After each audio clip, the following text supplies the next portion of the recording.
what it really means when you desire a married man. There is a question that crosses the minds of millions of intelligent, successful, and conscious women. Why precisely him?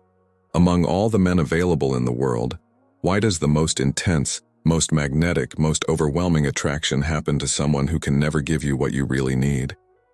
The answer is not in morality, it is not in right or wrong, and it is definitely not in you being weak or dependent.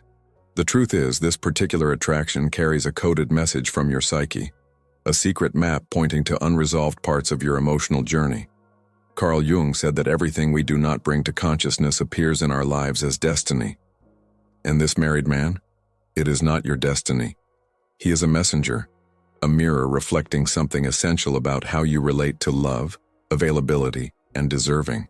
In this video, you'll discover what's really going on in the depths of your unconscious when this attraction arises, and more importantly, how to turn this pattern into genuine personal evolution. 1. The magnetism of the inaccessible. Think about how our deepest desires work. When something is easily available, when we can have it at any time, the intensity of the will naturally decreases. But when there is a barrier, when there is something preventing us from achieving what we want, all our psychic energy is focused on that point. This is not a character flaw, it is pure neurobiology. The human brain has been programmed over millions of years to value what is scarce, what needs to be conquered. And a married man represents the maximum scarcity in the affective field. He has limited schedules, divided attention, restricted emotional availability. Each message from him becomes a prize. Each meeting becomes a special event. Each gesture of affection gains a disproportionate weight. Distance and impossibility work as emotional amplifiers, transforming ordinary interactions into extraordinary moments. While an available man has to deal with real daily life, with his imperfections exposed day after day, the married man remains in a bubble of mystery and idealization. You never see him in his pajamas, tired, grumpy because of work. You don't have to deal with the bills to pay, with the heavy routine, with the defects that emerge in daily life. It exists only in moments of emotional peak, in moments of maximum intensity. It's like comparing a movie trailer to the full movie. The trailer only shows the best scenes, the most impactful moments, edited to perfection. The full movie has slow parts, boring moments, scenes that could be cut. The married man is the trailer, and your brain, addicted to dopamine, adrenaline, and strong emotions, interprets this condensed intensity as true passion. But it's not passion. It's just brain chemistry reacting to scarcity. The more difficult the access, the more valuable the prize seems. The more barriers there are, the more the brain's reward system activates. You're not loving this man for who he really is. You are loving the neurological sensation that its inaccessibility causes in you. She is addicted to the emotional roller coaster that only impossible relationships can create. And here's the crucial point that changes everything. When you understand this mechanism, when you recognize that attraction is not about it, but about the pattern of stimulation that your brain has learned to seek, you begin to regain your power of choice. Because then you realize that any inaccessible situation would create the same effect. It is not he who is special. It's the inaccessibility that's addictive. 2.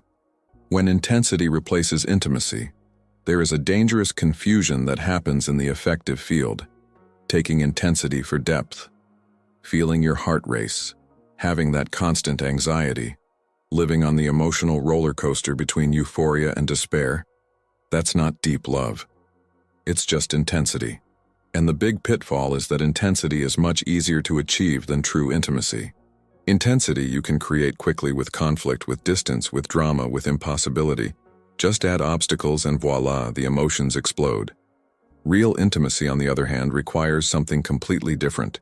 Intimacy means being seen in full, with all its imperfections, with all its flaws, on its worst days, in its most vulnerable moments, and yet being welcomed. It means allowing someone to enter the dark parts of your life, the insecurities, the fears, the shame. And that's terrifying to a lot of people. Because in true intimacy, there is no mask, there is no performance, there is no edited version of who you are. With a married man, you never have to get to that level. The very structure of the impossible relationship ensures that you remain on the emotionally safe surface of intensity. He won't know your family. He won't be present in your real crises. He won't see you sick, vulnerable, completely open. You exist in a bubble suspended in time, where only the intense moments have space. And that, paradoxically, can feel more comfortable than a real relationship. Because real relationship requires you to show yourself whole. It requires you to trust that you are lovable even without makeup, even in a bad mood, even on days when you are not shiny. And if deep down you doubt it, if deep down you don't believe you deserve to be loved when you're just being human, then superficial intensity seems like a much safer option. You can maintain control, you can dose exposure, you can stay in the zone where you feel powerful and desirable. The problem is that it never really feeds you. Intensity is pure sugar, gives you a quick spike of energy but leaves you empty soon after. Intimacy is real nourishment, that which sustains, that which strengthens, which builds something solid over time. And as long as you're filling your emotional space with the empty intensity of an impossible relationship, there will be no place for the nurturing intimacy of something real. You are feeding on illusion and calling it love. If this message spoke to something deep inside you, and you're ready to understand the hidden patterns behind desire and attachment, discover the Jung Method. The link is pinned in the first comment 3. The pattern that began in childhood. All of your adult love choices are echoes of something you lived long before you became aware of love.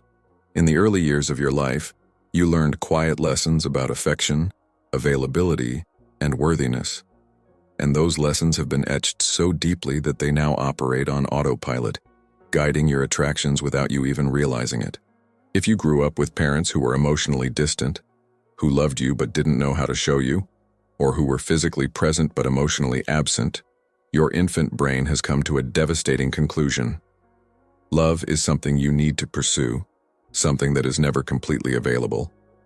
What's more, you've learned that the harder you try, the more love you need to deserve. Children do not have the capacity to understand that parents have their own wounds, their own traumas, their own limitations. When a parent is unable to give full attention, constant affection, genuine presence, the child does not think that the problem is in the adult. She thinks the problem is with her. And then a destructive pattern begins. She tries to be better, nicer, more obedient, more perfect, believing that this way she will finally get the full attention she wants. But he never succeeds. And this pattern is now repeated in adult life with frightening precision. You keep choosing emotionally unavailable people because it's familiar. Your unconscious recognizes that old pattern and thinks that this time, with this man, you will finally achieve what you didn't get back then. If you can get him to choose you, if you can get him to leave his wife, if you can be so special that he changes his whole life for you, then finally, you will have proven your worth. Finally, you will have conquered the love you have always pursued. But it doesn't work like that, because the hole you're trying to fill isn't in the present, it's in the past. And no married man, no matter how much the world promises you, can go back in time and give the child you were the unconditional love she needed. You're trying to solve an old equation with new numbers, and so the answer never adds up. What you really need is not to conquer this man. It's making peace with that girl who believed that love was something to be earned through effort, and not something to be received simply for existing. 4. The difference between emotional desire and need. When you feel that devastating attraction to someone, you rarely stop to ask yourself, is this genuine desire or need in disguise? Because there's a huge difference between the two, and confusing one with the other can keep you stuck in life-draining situations. True desire is born of abundance. You are whole, complete with yourself. And then someone comes along who adds something special to your life. You want that person, but you don't need them to feel valid. Emotional need, on the other hand, is born of emptiness. There is a hole inside you, a lack that hurts, a sense of incompleteness that you desperately try to fill with the presence, the attention, the validation of another person. And when you operate out of necessity, any crumb of affection feels like a feast. A message at 3 a.m. becomes proof of love. A hidden meeting becomes the most special moment of your life. An empty promise that one day things will change becomes enough hope to endure another 6 months of crumbs. Necessity makes you accept less than you deserve because something seems better than nothing. And a married man is perfect for feeding need without ever satisfying it completely.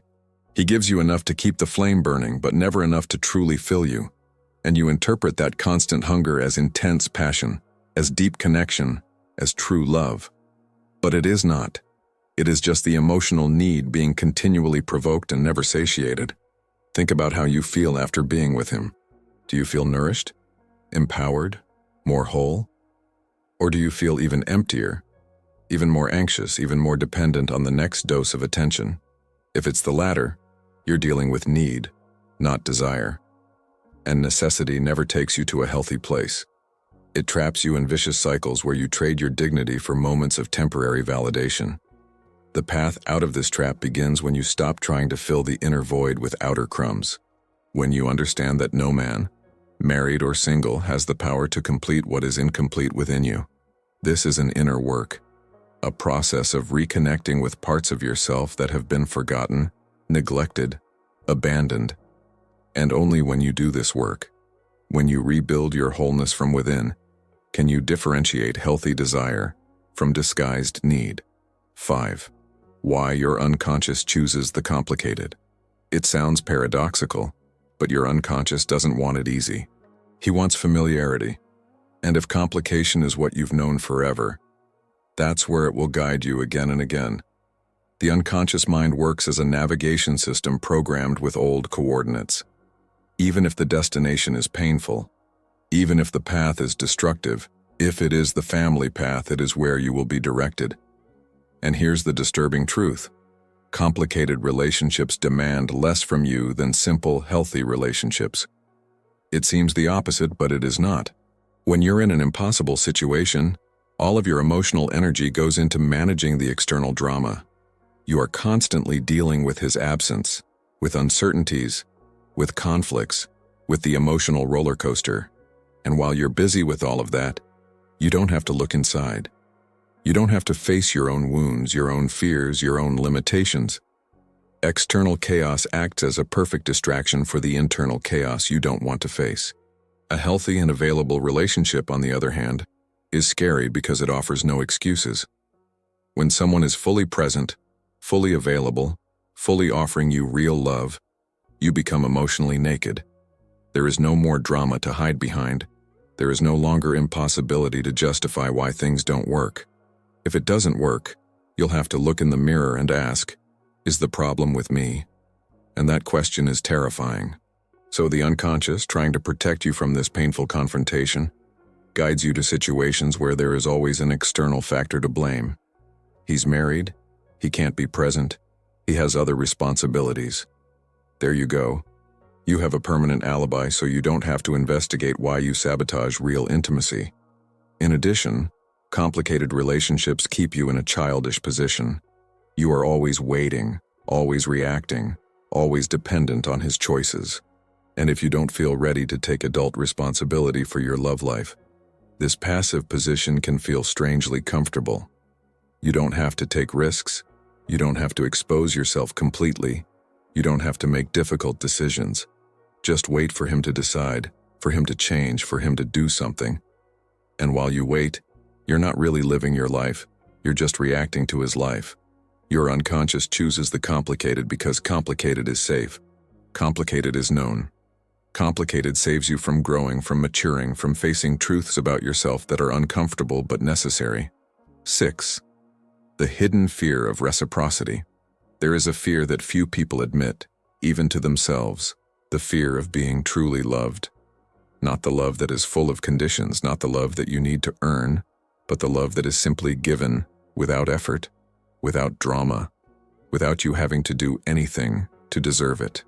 Because when someone offers you real, available, unconditional love, you need to receive it. And receiving is one of the hardest things there are for those who grew up believing that they are not worth having. When you are used to giving, pursuing, striving to get crumbs of affection, the idea of simply receiving love without return generates internal panic. Your nervous system doesn't recognize that as safe. It looks like a trap. It looks like there's a catch. It looks like at any moment the ground is going to open up and you're going to fall. So you sabotage. You fix defects where there are none. You create imaginary problems. You run away into the arms of someone who confirms your inner belief that love is something difficult to achieve. A married man will never offer you true reciprocity. He will never be fully available to love you without reservation. And this paradoxically puts you in a position of emotional control. You don't have to deal with the vulnerability of being fully seen, fully known, totally loved. You can keep your defenses up. You can continue to be the huntress instead of the hunted.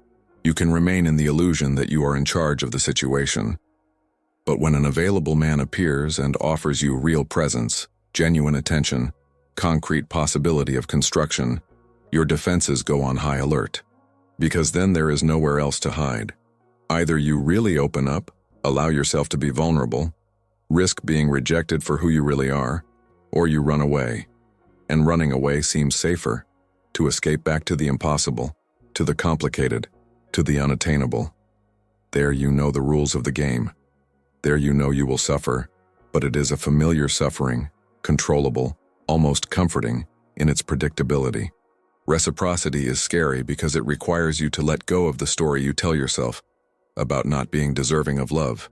If someone genuinely loves you, without you having to do anything extraordinary to achieve it, then your entire internal narrative falls apart. And rebuilding a new narrative, one where you're worthy of love simply by existing, is a daunting job that many people spend their entire lives avoiding. 7. Transforming attraction into self-knowledge. Every attraction you feel is a teacher in disguise. She's trying to show you something about yourself that needs to be seen, understood, integrated. And attraction to a married man is no exception. In fact, she is one of the most valuable teachers you can have if you are willing to learn. Instead of blaming yourself, embarrassing yourself, trying to suppress what you're feeling, you can use this attraction as a portal to self-discovery. Start by asking, what exactly attracts me to it? Not superficial responses like appearance or intelligence, but emotional dynamics. Is it inaccessibility? Is it the challenge? Is it the feeling of competing? Is it the intensity of the encounters rare? When you identify the specific elements of attraction, you find clues about your unmet emotional needs. If it's inaccessibility that attracts you, ask, where in my life did I learn that love needs to be difficult? If it's intensity, ask, why do I need drama to feel like something is real? If it's competition with another woman, ask, what am I trying to prove and for whom? Each answer takes you deeper into understanding the patterns that govern your choices. And when you understand the patterns, you can begin to consciously change them. You can also observe what this situation saves you from facing. While you're obsessed with this impossible man, what aren't you doing? What areas of your life are being neglected? What dreams are being postponed? What personal development is being prevented? Often, impossible relationships work as mechanisms of emotional procrastination. They consume all your psychic energy so you don't have to deal with deeper, scarier issues. Transforming attraction into self-knowledge means using each feeling as a gateway to deeper layers of yourself. It's not about judging the feeling as right or wrong. It's about using it as a tool of inquiry. What is this attraction trying to teach me? What part of me is asking for attention through this desire? What old need is being activated? When you start asking these questions with radical honesty, without defending yourself, without justifying yourself, just observing with genuine curiosity, something changes.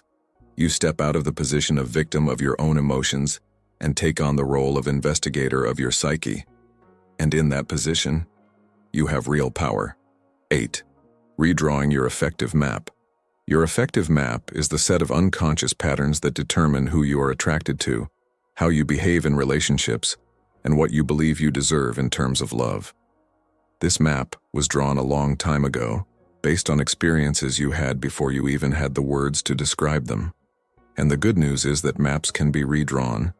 You are not doomed to repeat the same patterns forever, but redesigning requires conscious intention and consistent work. The first step is to recognize that the current map is not taking you where you want to go. If you keep using the same coordinates, you'll keep arriving at the same painful destinations. So you need to admit without reservation that the pattern of being attracted to unavailable men isn't working, never has, and never will. No matter how many times you try, no matter if you think this time is different. The pattern is the problem, not the specific men. Once you recognize this, you begin the process of installing new attraction criteria. And here's the challenge. At first, real emotional availability will seem boring. Men who respond to messages quickly, who want to see you regularly, who talk about the future, who don't generate drama, will activate zero chemistry in your nervous system accustomed to roller coasters. Your brain will interpret this as a lack of passion, as a weak connection, as something dull, and you'll feel like rushing back to the old pattern. Resist. This feeling of boredom doesn't mean that the person is wrong for you. It means that your nervous system is in withdrawal from the drama to which it was addicted. It's like taking sugar out of your diet. At first, everything seems tasteless, but over time, your palate adjusts and you start to notice flavors that you previously ignored. In the same way, when you stop flooding your system with the artificial intensity of impossible relationships, you begin to realize the subtle beauty of consistency, of presence, of real reciprocity.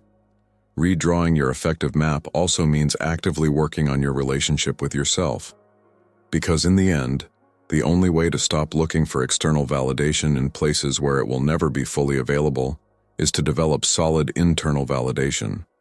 It doesn't happen overnight. It requires you to start treating yourself with the same care, the same attention, the same priority that you give to these men who ignore you. When you stop abandoning yourself whenever someone beckons with the possibility of affection, when you set clear boundaries about what you accept and what you don't accept anymore, when you choose your own peace instead of chasing crumbs, the map begins to change. New paths open up, and eventually, you look back and realize that that married man who seemed to be the love of your life was just a symptom of an outdated map that urgently needed to be redrawn.